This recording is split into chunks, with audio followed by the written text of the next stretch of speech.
자, 오늘 말씀을 보면 우리 잠언의 말씀인데 13절에 보면 내 아들아 꿀을 먹으라 라고 이렇게 시작을 합니다. 이것이 좋다라고 이야기를 하고 한 번 더 강조를 해요.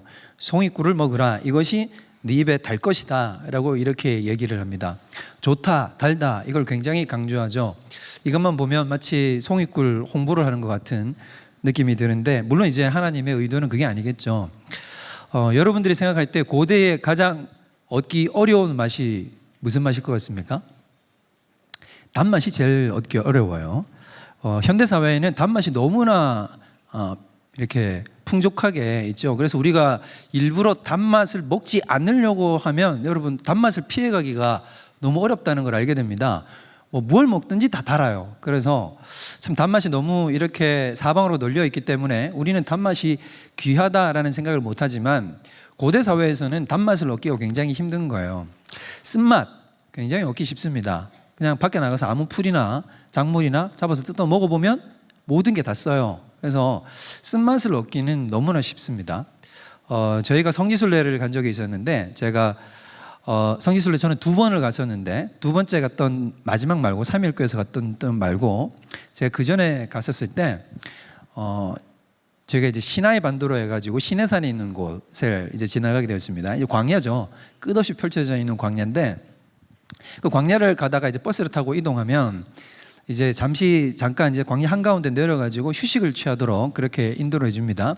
가이드분들이 저희들을 데리고 어디로 가냐면 이렇게 중간을 이동하다가 어디가 나오냐면 노지에 이렇게 있는 수박이 있는 거예요. 광야에도 수박이 자라더라고요.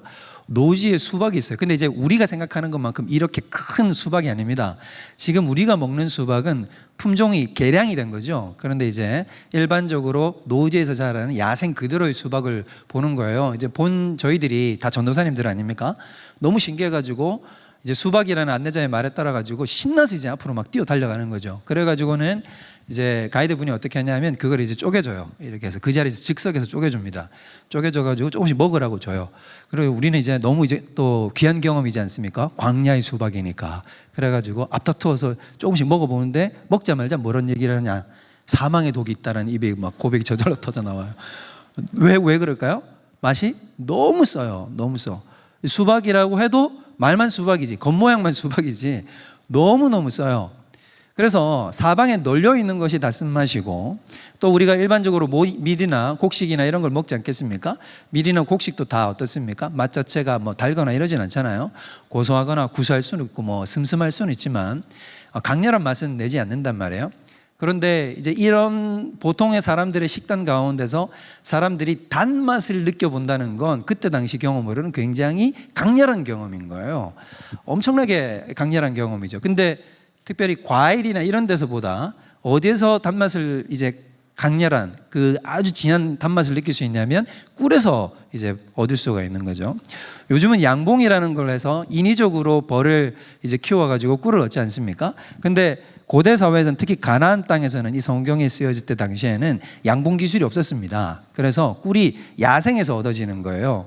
오늘 우리 말씀에도 보면 내 아들아 꿀을 먹으라 해놓고 이것이 좋다 뒤에 보면 송이꿀이라고 나오잖아요. 이 송이꿀이라는 말이 뭐냐면 야생에서 자라는 일반적인 야생 꿀을 이야기를 하는 것입니다. 그러니까 지금 이 꿀이라고 하는 것은 어떤 것이냐면 사람들이 고대 사회에서 느낄 수 있는 가장 강렬한 단맛의 근원이 되는 거죠. 그러면 이 단맛이 가지고 있는 이 송이꿀이 가지고 있는 이미지는 무엇이냐면 즐거움, 기쁨, 좋은 것, 행복한 것이라는 뜻인 것입니다. 그러니까 지금 이 13절이 의도하려고 하는 바는 꿀 자체를 선전하려고 하나님께서 의도하는 게 아니라 꿀이 가지고 있는 속성을 통해서 뭔가 다른 말을 하고 싶은 거죠. 그 말이 바로 뭐냐면 14절을 위한 것입니다. 우리가 14절을 다 같이 다시 한번 읽어보겠습니다. 시작.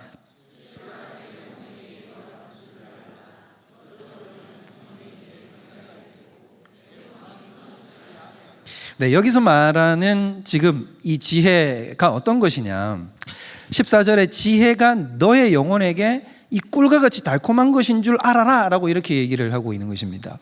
그러니까 지금 지혜가 가지고 있는 속성에 대해서 강조하고 싶은 거죠, 이 기자는.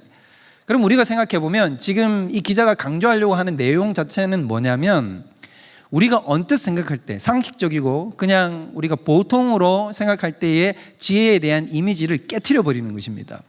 여러분이 생각하는 지혜에 대한 이미지는 어떻습니까?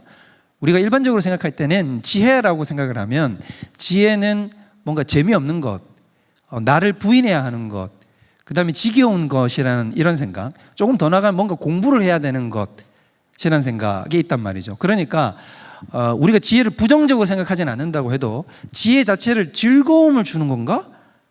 지혜가 즐겁다? 이렇게 생각하지는 않는단 말이죠. 여러분들도 평상시 그렇지 않습니까? 여러분 공부가 즐겁습니까? 안 그렇잖아요, 그죠? 공부가 즐거운가 생각해 보면 똑같은 거예요. 근데 여기서 말하는 이 지혜가 즐겁다라고 얘기를 하고 너의 인생에 정말로 꿀과 같이 달콤한 것이다, 즐거움을 주는 것이다 라는 이야기는 지금 어떤 이야기를 하려고 하는 것이냐면 기존의 인식 자체를 완전히 갈아엎어 버리는 거죠. 180도 뒤집어 버리려고 얘기를 한다는 것입니다.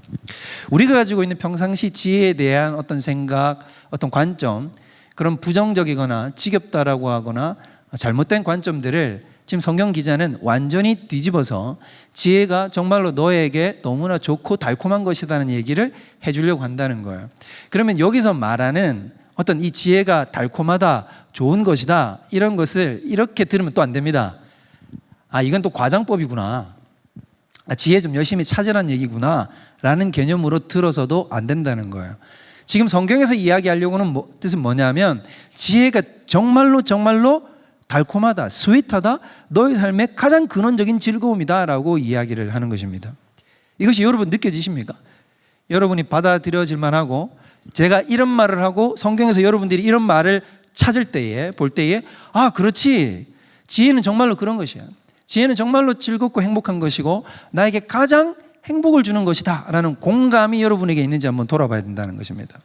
성경은 우리에게 지혜가 좋은 것이니까 열심히 찾으라는 정도를 얘기하고 있지 않고 우리에게 정말로 가장 네가 이 세상에서 얻을 수 있는 가장 막대한 기쁨이라고 이야기하고 있다는 거죠. 그런데 우리 삶은 실제로 돌아본다면 지혜를 그런 관점으로 쳐다보거나 그렇게 구하고 있는가? 그러고 있지 않다는 것을 우리가 발견할 수 있게 된다고 하는 것입니다. 여기서 우리가 또 강조하는 것, 그러면 도대체 지혜란 뭘까요? 여러분이 생각할 때 지혜가 무엇이겠습니까? 성경에는 굉장히 중요한 관념들이 몇 가지 나옵니다. 뭐 하나님 나라라고 하든지 진리라고 한다든지 또 그 중에 하나가 또 지혜가 될 수도 있어요.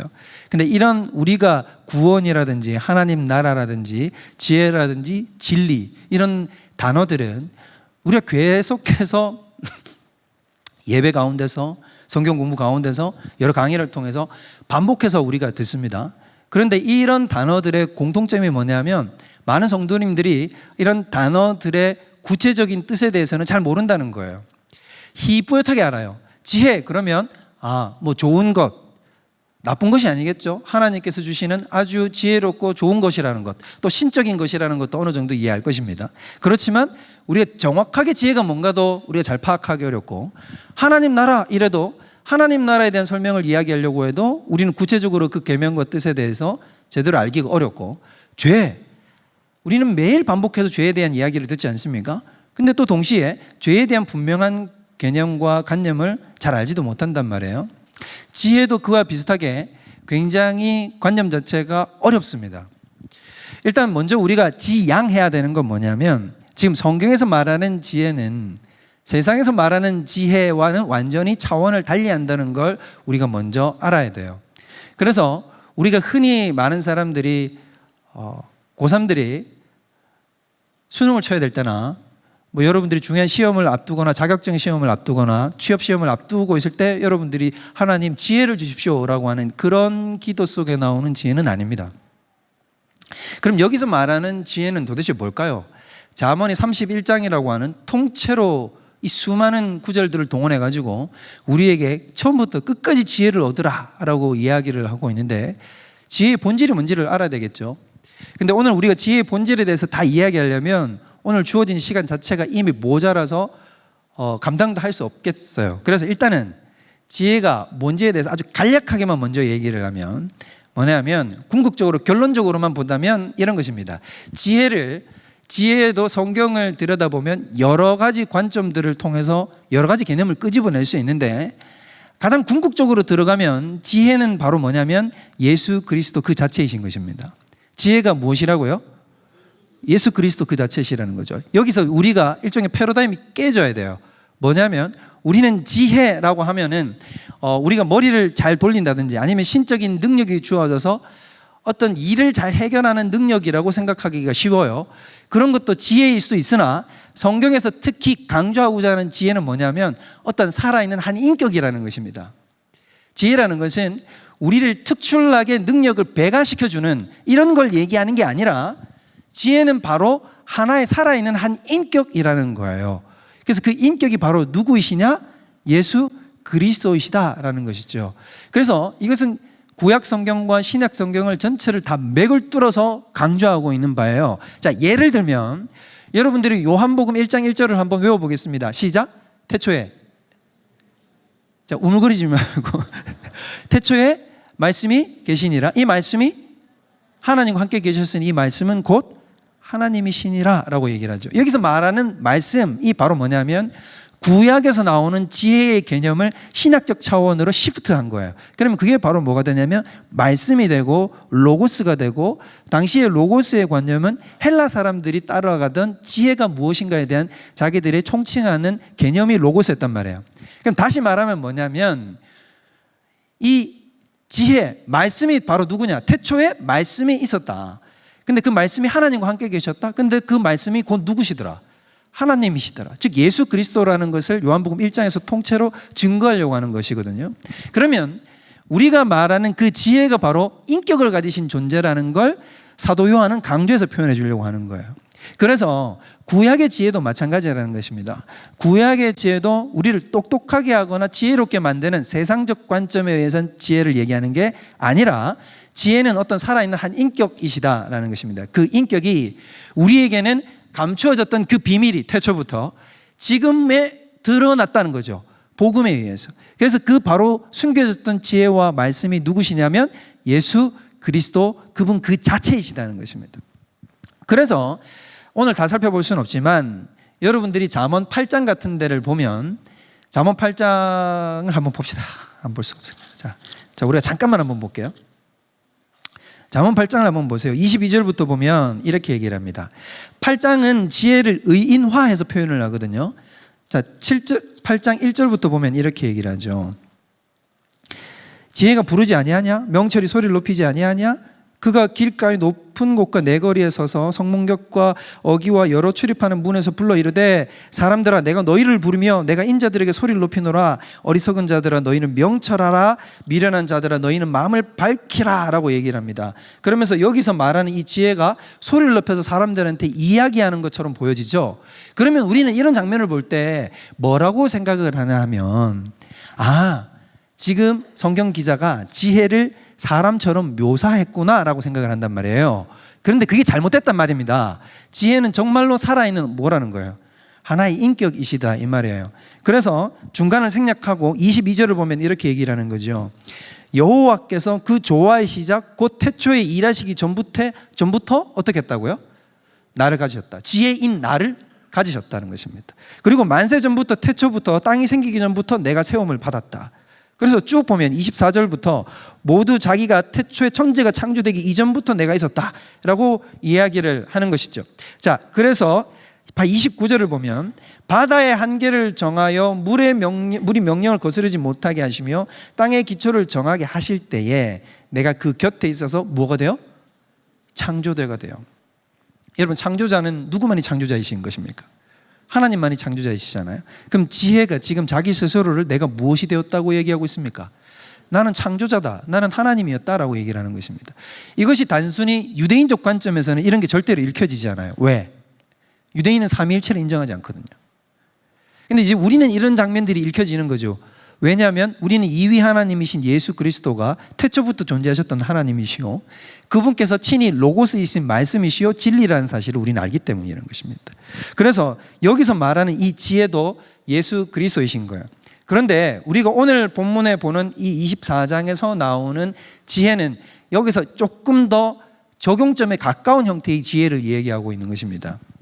예수 그리스도를 얻으라. 그는 너에게 송이 꿀과 같다. 너는 진리이신 예수 그리스도를 얻으면 너에게 가장 큰 기쁨과 행복이 된다라는 말로 해석해도 맞아요.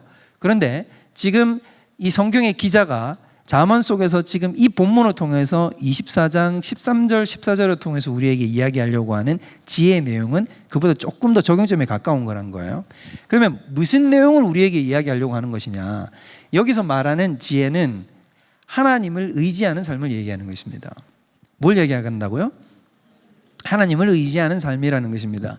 하나님을 철저히 의존하고 의지하여 살아가는 삶.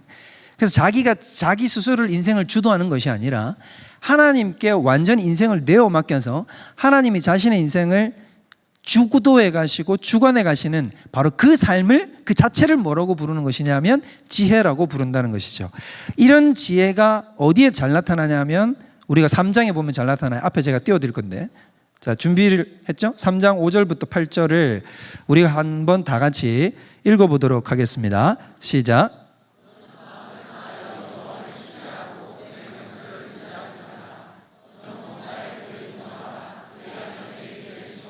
7절.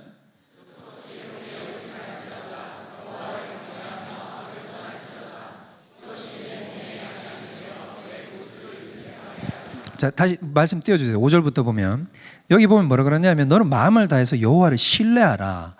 네 명철을 의지하지 말아라. 너는 모든 일에 그를 인정해야 된다. 그러면 너의 길을 지도할 것이다. 다음, 스스로 지혜롭게 여기지 말고 내가 스스로 지혜롭다, 내 인생을 계획할 수 있다, 이런 생각 가지지 말라는 거예요. 그래서 여호와를 경외하며 악을 떠나야 된다라고 이야기를 하고 있는 것입니다.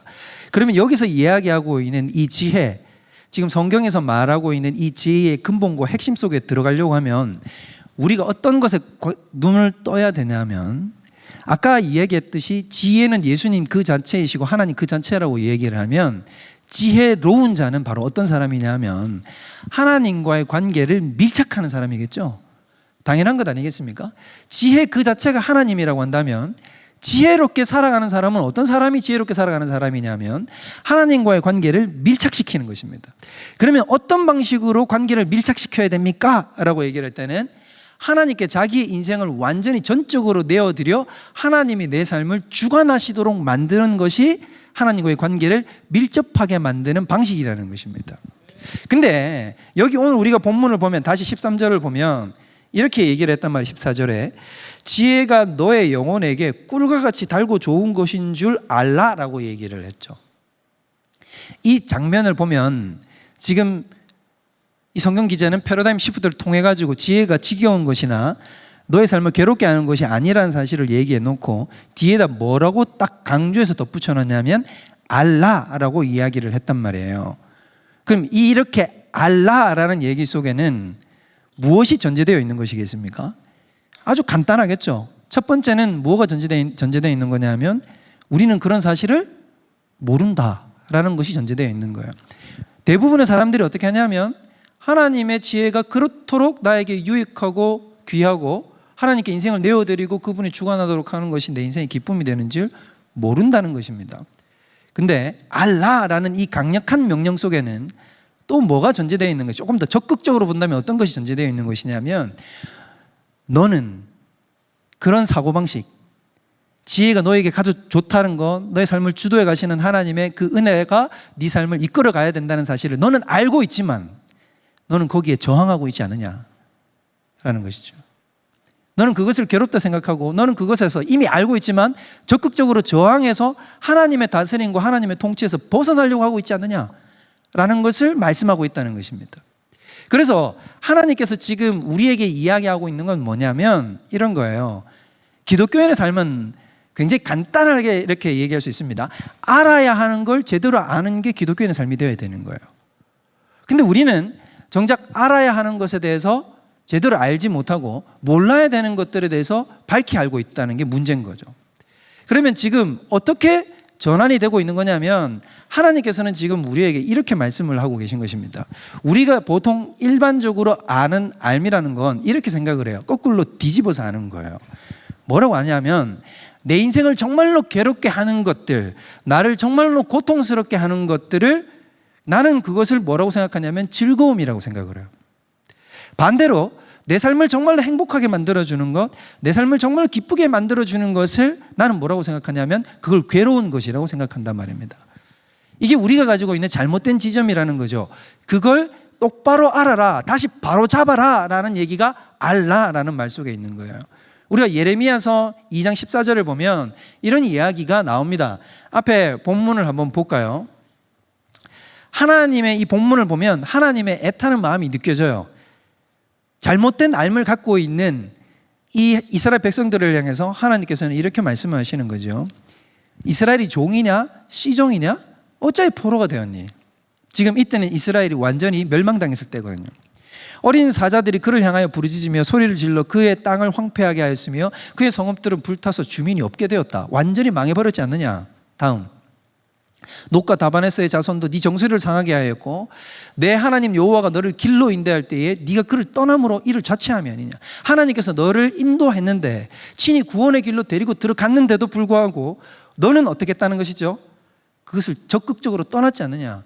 떠났기 때문에 네가 이것을 스스로 취한 게 아니냐. 너의 지금 이 상황을. 그 다음 18절, 네가 시올의 물을 마시려고 애굽으로 가는 길에 있으면 어찌 됨이며 네가 그 강물을 마시려고 아수르로 가는 길에 있으면 어찌 됨이냐. 이 말이 무슨 말이냐면 시홀이라는 말이 뭐와 같은 말이냐면 나일강이라는 말과 똑같은 겁니다.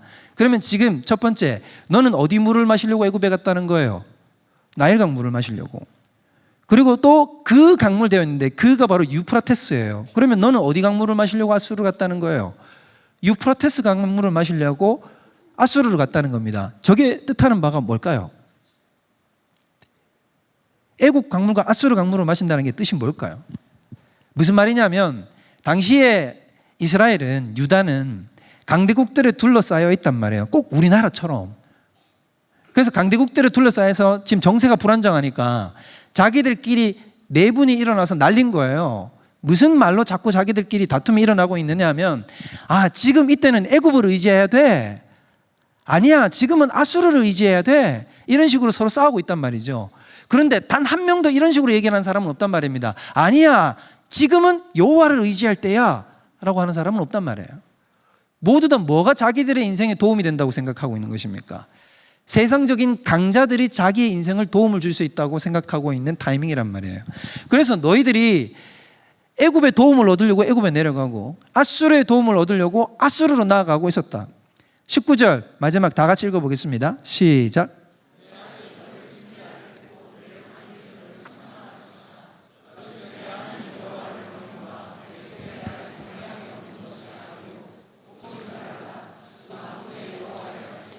하나님이 뭐라 그러죠? 너는 아마 당시에 유대인들은 이런 생각을 가졌을 거란 말이에요. 이제 자기 고토가 완전히 멸망당했지 않습니까? 그러면 아마 이런 생각을 가졌을 수 있겠죠. 우리는 힘이 없어서, 우린 능력이 없어서, 우린 군사력이 부족해서, 우린 주체성이 없었기 때문에, 우리는 그래서 세상적 힘과 파워가 부족했기 때문에 우리는 망해버렸어 라고 생각했을 거란 거예요.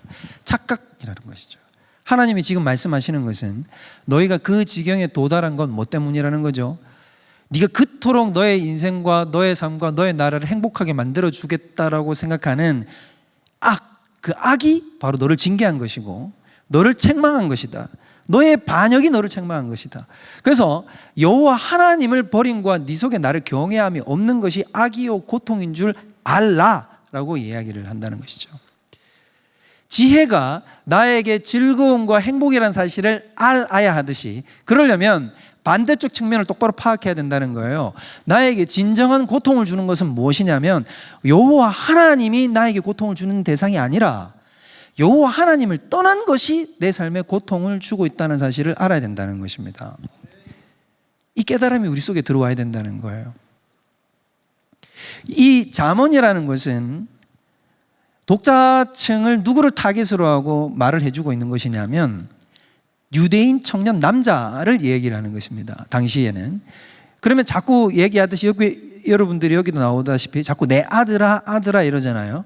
그러니까 지금 누구에게 얘기를 해주고 있냐면 유대 청년 남자에게 이야기를 해주고 있단 말이에요.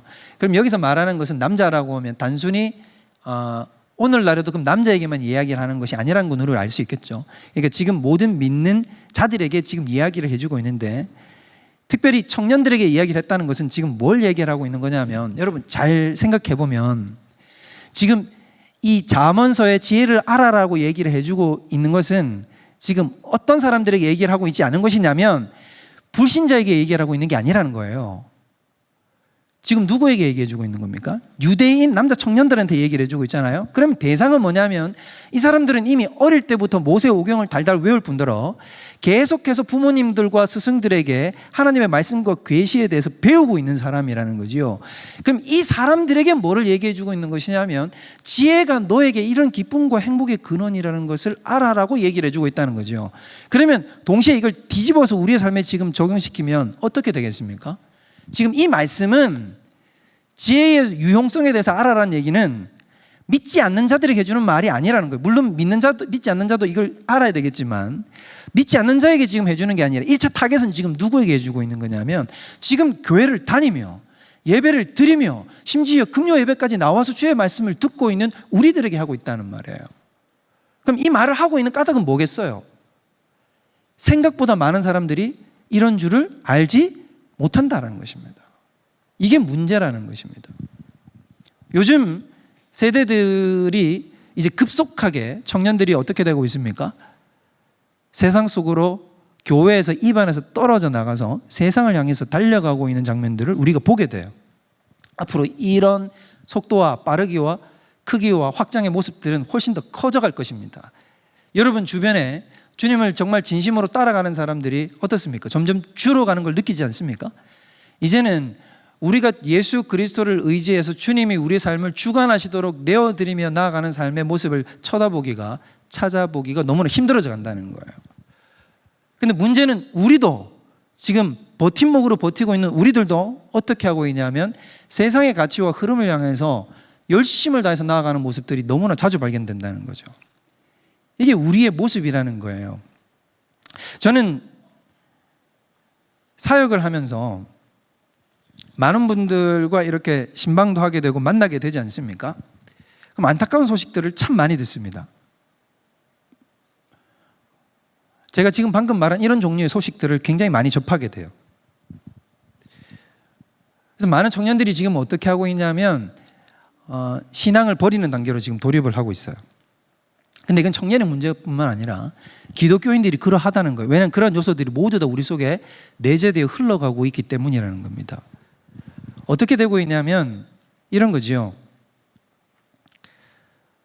내가 입으로는 예수님을 주님이라고 고백하고 하나님을 나의 아버지라고 고백하고 하나님은 나의 인생의 주인입니다라고 고백을 하지만 내 삶 속에서는 무엇이 내 삶을 주도하고 지배하도록 놓아두고 적극적으로 나아가고 있냐면 나의 지혜와 나의 생각과 나의 계획이 내 삶을 지배하고 주도하도록 자꾸 자신을 내어준단 말입니다.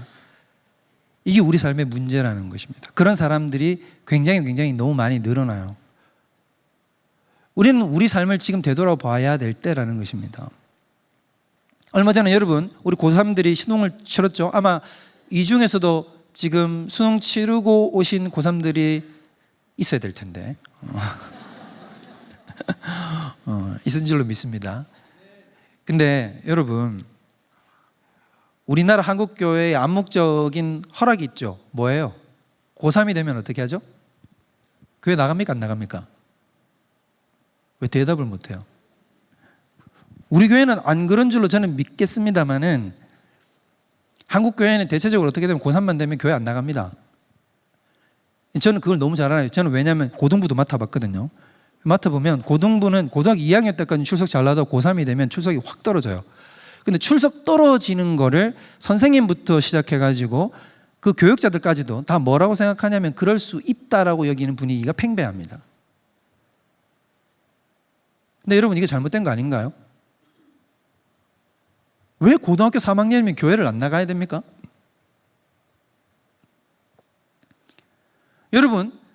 여러분이 중요한 시험을 앞두고 있으면 예배를 간략하게 드리고 공부에 전념해야 되는 것입니까? 예배를 토막내고 말씀을 읽는 시간이나 기도의 시간들을 우리가 배제시켜야 정상인 것입니까? 그렇지 않겠죠? 많은 사람들이 고등학교 때부터 이미 어떻게 자꾸 배워오냐면 이런 입시의 전쟁 가운데 들어갔을 때 그 속에서 하나님을 먼저 양보하는 습관을 먼저 들이는 거예요. 근데 이렇게 습관을 들이고 들어가게 되면은 나중에 인생의 전반적인 영역 속에 들어가면 어떻게 될까요? 삶의 어떤 위기나 어려움이 만났을 때는 가장 먼저 포기하고 자기 인생에서 먼저 도려내는 시간은 하나님을 경외하고 하나님을 예배하는 시간들을 먼저 도려내게 되는 걸 배우게 되는 거예요. 근데 이거 굉장히 위험한 지점이라는 것입니다. 우리 믿는 부모님들도 뭐라고 가르치냐면 고3 때는 네가 말씀에 집중하는 게 아니라 지금 학업을 따라가야지 네가 지금 뭘 하는 짓이냐. 수련회 가겠다고 하면 주변에 핍박을 들을 각오를 해야 돼. 근데 부모님의 핍박을 들을 각오도 해야 된다는 거예요. 진정으로 예배드리고 인생을 하나님 앞에 내어 맡기는 자들이 주변 사람들에게는 어떤 핀잔을 듣게 되냐면 너 그래가지고 어떻게 할 거냐라는 핀잔을 듣는 세상이라는 것입니다. 제가 만나는 분들 중에 이런 분들이 있어요. 자녀들을 정말로 잘 양육해서 그래서 소위 말하는 명문대에 합격을 시키고 또 더 나아가서 의사나 변호사나 판사나 이런 전문직 직종으로 키워내는데 성공한 부모님들이 있습니다. 근데 그런 부모님들이 상당수가 저한테 뭐라고 얘기를 하는 줄 아십니까? 목사님, 요즘 사는 게 사는 것 같지 않다는 거야. 왜?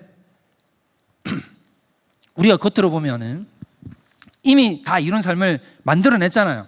모든 부모님들이 부러워할 만한 자녀를 그렇게 양육을 시켰지 않습니까? 그런데 사는 게 사는 것 같지 않다는 거예요. 왜? 자녀들이 다 예수 그리스도를 떠나버렸거든요.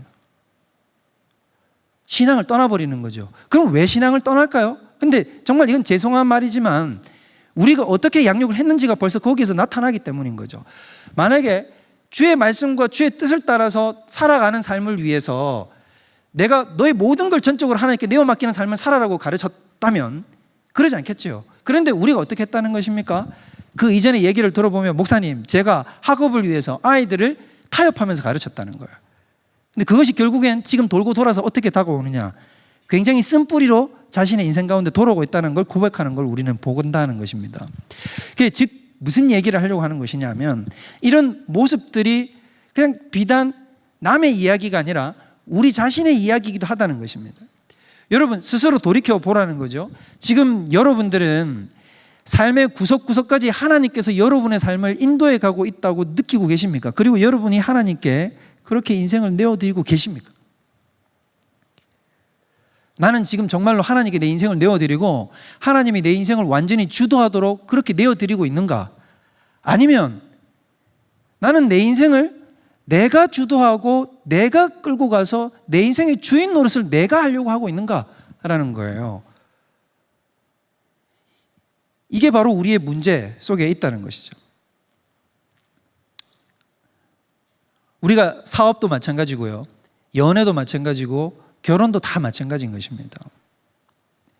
여기 많은 청년분들이 앉아 계시니까 제가 말씀을 드리면 이런 거예요. 여러분들이 배우자를 고르지 않습니까? 배우자를 고르고 여러분들이 하나님 앞에 나오면 여러분들이 데려오는 배우자는 곧 여러분의 가장 진짜 모습입니다.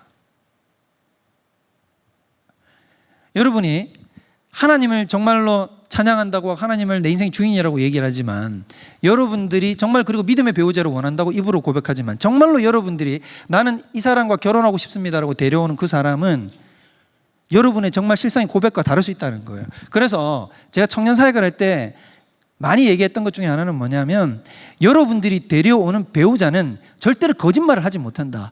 내가 가지고 있는 가치관과 생각과 내가 가지고 있는 모든 신앙적인 연륜이 그대로 다 뿜어져 표출되는 것이 내가 고르는 배우자인 거예요.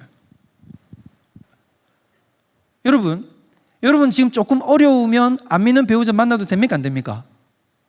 왜 대답을 못합니까? 제가 청년사역 할 때 우리 교회 말고 제가 전에 청년사역을 할 때 뭐라고 얘기를 했냐면 특히 이제 자매들이 이제 안 믿는 남자 친구들 데려온단 말이에요. 그러면 제가 그때는 제가 좀 셌으니까 더 셌으니까 그냥 뭐라 그랬냐면 당장 헤어져. 당장 헤어져라고 얘기를 합니다. 그럼 당장 헤어져라고 얘기를 하면 뭐라고 얘기를 하냐면 그 자매들이 이제 막 울면서 이제 막 자기들이 그런 상황들을 얘기하는 거죠. 그러면서 주로 많이 하는 얘기가 뭐냐면 이런 얘기를 해요.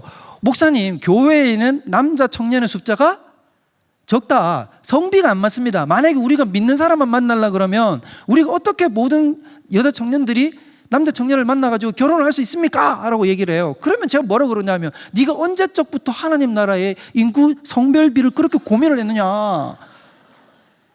그거는 하나님이 걱정할 문제지 네가 뭘 문제로, 너는 그냥 네 눈앞에 보이는 남자 청년을 잡아서 결혼하면 된다. 왜 네가 그런 대의 명분까지, 거대 담론까지 네가 왜 그걸 염려를 하고 있냐. 그건 누가 염려할 문제예요? 그건 하나님이 염려할 문제지. 근데 요즘 그렇지 않습니까 여러분? 교역자들도 요즘은 이제 이런 말 하는 걸 부담스러워해요.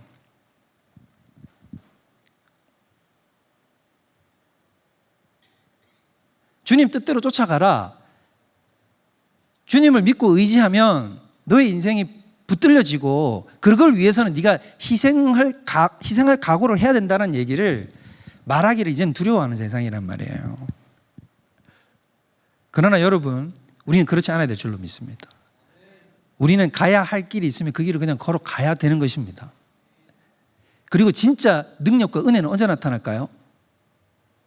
그렇게 주님께 인생을 내어 맡기고, 세상 사람들이 보면 인생이 실패할 것 같은데 그렇게 내어 맡기고 주님의 길을 뚜벅뚜벅 걸어갈 때, 그때 누가 역사하시는 것이냐면 하나님이 역사하시는 것 아니겠습니까?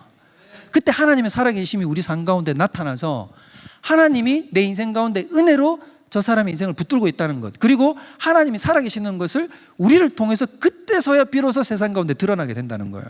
근데 우리는 환경과 어려움 앞에 어떻게 해버리냐면 바로 즉각적으로 포기를 해버리고 어디로 돌아가 버리냐면 내가 이렇게 하면은 내 인생이 풀릴 거야 라는 생각과 방식으로 삶을 주도해 버린다는 것입니다.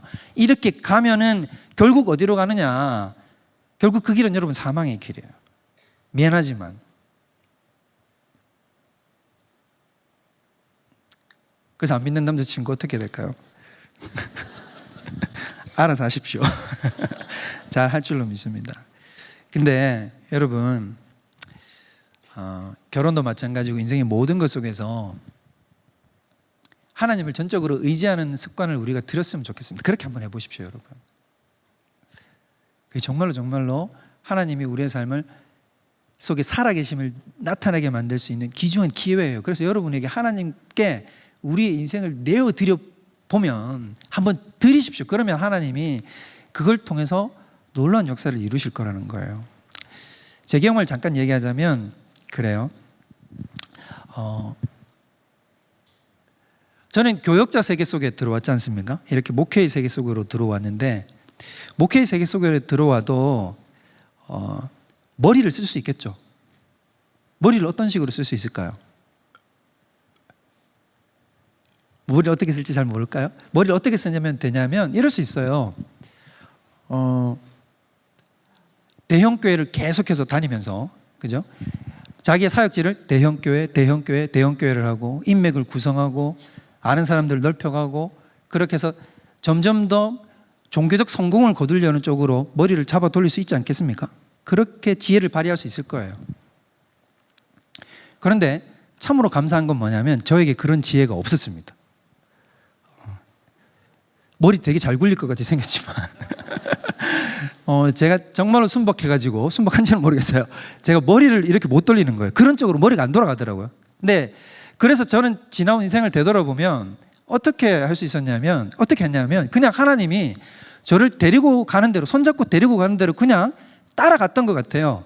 그래서 뭐 어떤 의도를 가지고 제가 어디 교회를 지원하고 그러지 않았어요. 그냥 하나님이 저를 데리고 수민아 여기 가자 하면 여기를 가고, 저기 가자 하면 저기를 가고, 일로 가자 하면 일로 갔는데, 근데 그렇게 내어 맡겼던 인생 가운데 저도 어떤 생각이 들 때가 있었냐면, 주변 친구들이 막 이런 얘기를 하는 거죠. 너 그러면은 안 된다. 너 그러다가 어떡하려고 그러냐. 너도 네 갈 길 찾아서 가야 되고, 너도 열심히 노력해가지고 서바이벌 경쟁 속에 살아남아야지. 네가 이렇게 하면 안 된다라는 친구들이 굉장히 많았단 말이에요. 우리 선배들도 굉장히 많았고요. 근데 저는 그 속에서도 제가 무슨 생각이 들었냐면, 정말로 그런가? 나 정말 도태되고 있는 것 아닌가? 라는 생각을, 저도 두려움이 있었겠죠. 그런데도 불구하고 참 감사했던 건 뭐냐면 제가 그런 쪽으로 회귀하지 않았던 것에 대해서 저는 정말 감사해요.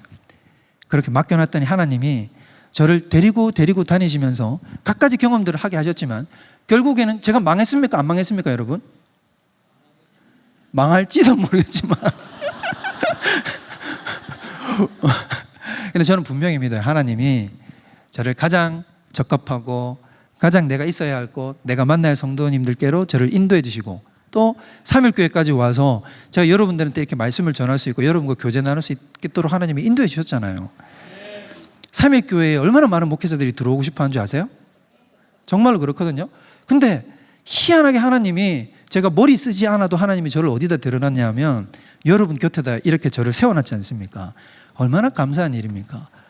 여러분, 인생을 우리가 어떻게 해야 되느냐면 하나님께 똑같이 이렇게 내어드리는 거예요. 그래서 그리스도인이 살아가는 삶이란 이런 거예요.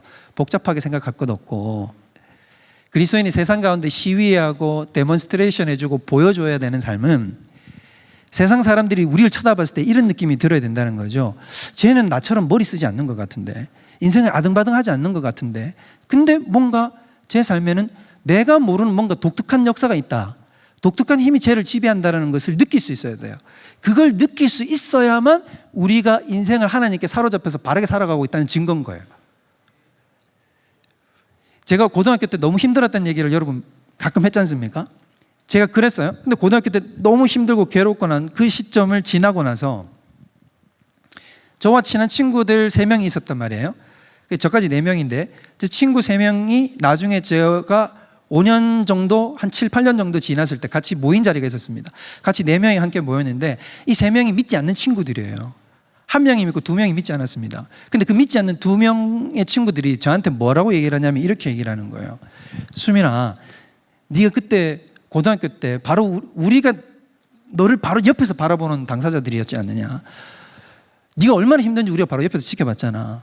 근데 우리가 너의 삶을 보면서 뭘 느낀 줄 아니? 라는 거야. 그럼 뭘 느꼈는데? 라고 얘기를 하니까 그 친구들이 이렇게 얘기하는 거야.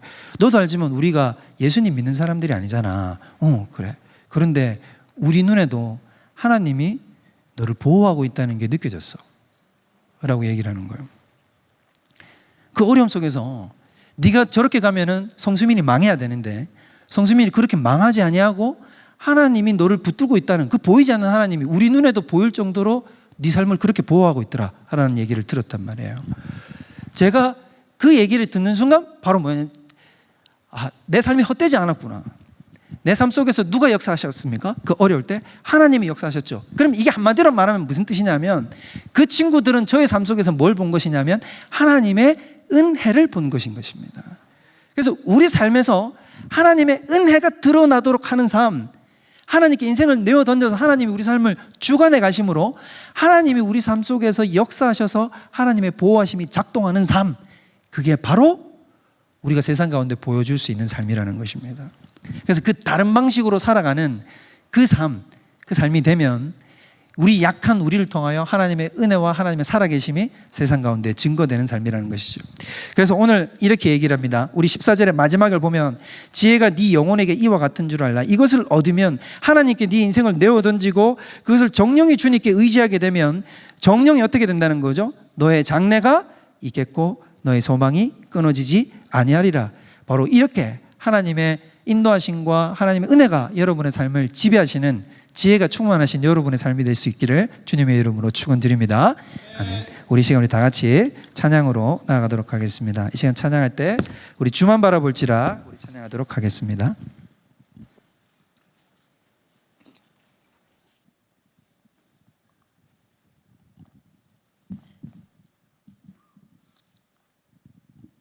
우리 시간 이 찬양의 가사를 생각하면서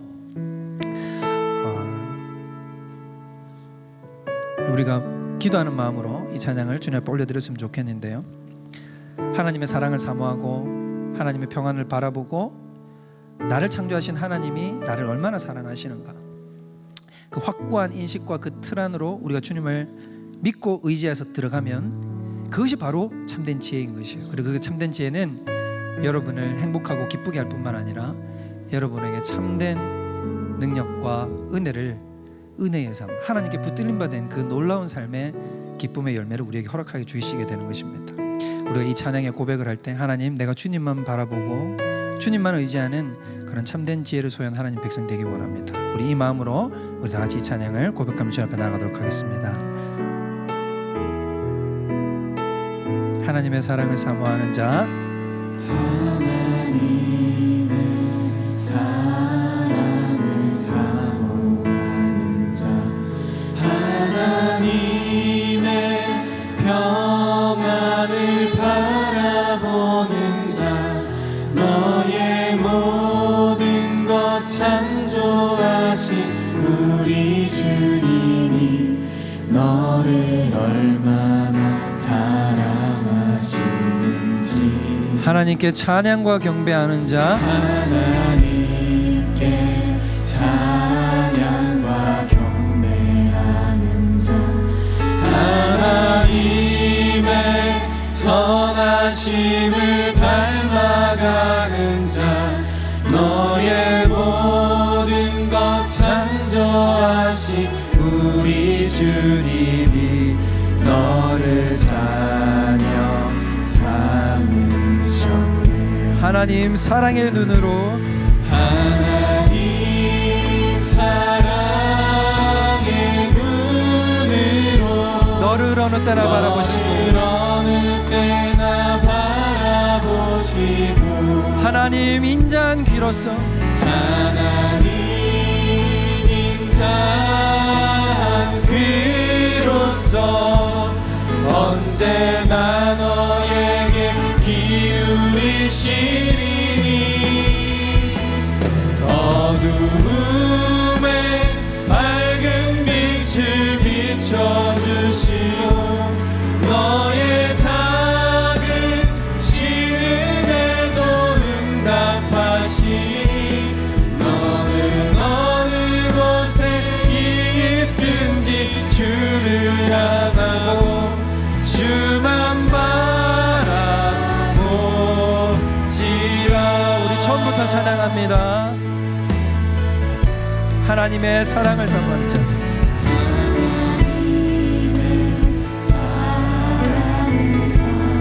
하나님의 평안을 바라보는 자, 하나님의 평안을 바라보는 너의 모든 것을 창조하신 우리 주님, 모든 것 창조하신 우리 주님, 우리를 사랑하십니다. 너를 얼마나 사랑하시는지, 우리 그런 하나님께 찬양과 경배를 올려드려야 됩니다.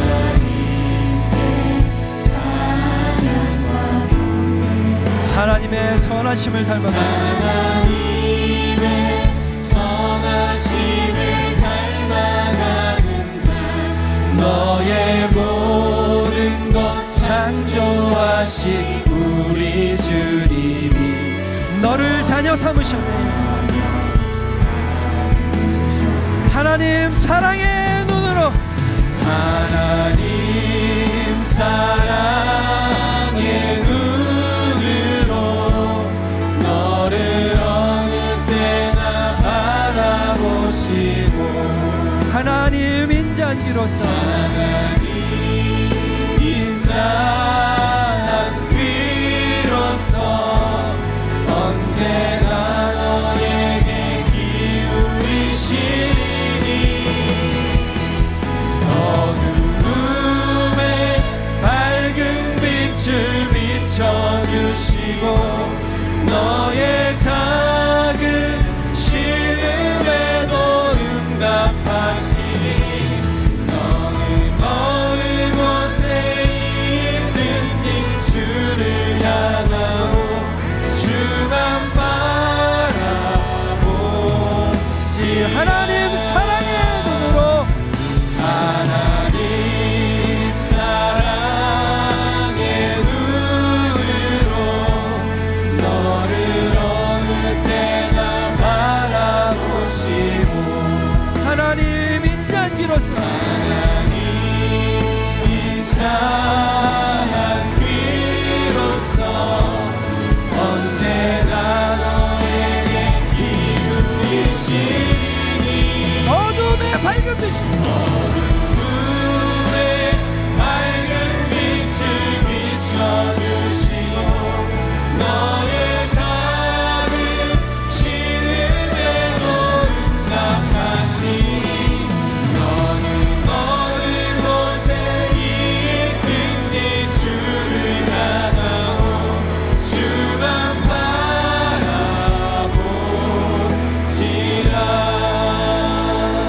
시간 우리 다 같이 우리 통성으로 다 같이 기도할 때 하나님께서는 인자한 귀로 우리의 신음에도 귀 기울이고 계시며 사랑의 눈으로 우리의 어려움과 우리의 고통과 우리의 환난을 그 어떤 때보다 주목하여 보시는 우리 하나님이신 줄. 그러야 하나님, 내 인생을 내가 주도하지 아니하고 어디 살아계신 우리 주님, 나를 사랑하시는 내 아버지신 주님께로 내 인생을 모두 다 내어드려오니 하나님께서 사용하여 주셔서 놀랍고 영화로운 일로 쓰임받는 거룩한 인생 되게 하여 주시옵소서. 우리 이 시간으로 다 같이 주여 한번 부르며 기도하도록 하겠습니다. 주여, 오직 주님 우리 가운데 역사하여 주시옵소서. 오직 주님만이 우리 인생의 모든 삶의 참주인이 되시고 우리 삶의